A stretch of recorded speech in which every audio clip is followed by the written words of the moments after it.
প্রবাসীরা দেশে শুধু রেমিটেন্স পাঠায় না, তারা দেশের সম্মানও বৃদ্ধি করে। তারই একজন এই আবু বকর।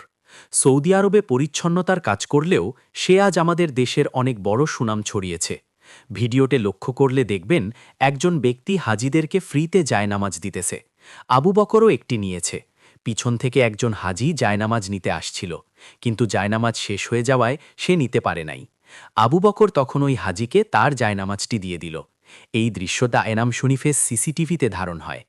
এক অচেনা ওমরা যাত্রীকে নামাজ পড়ার জন্য নিজের জায়নামাজ দিয়ে হাজিদের প্রতি আন্তরিক সেবা ও মহৎ আচরণের স্বীকৃতি হিসেবে মক্কা সিটি কর্পোরেশন তাকে সম্মাননা দেয়।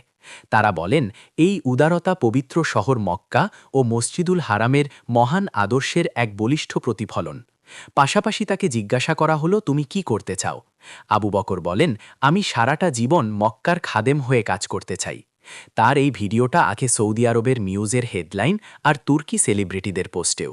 ধন্যবাদ আবু বকর। এভাবে বাংলাদেশের নাম বিশ্বে ছড়িয়ে পড়ুক।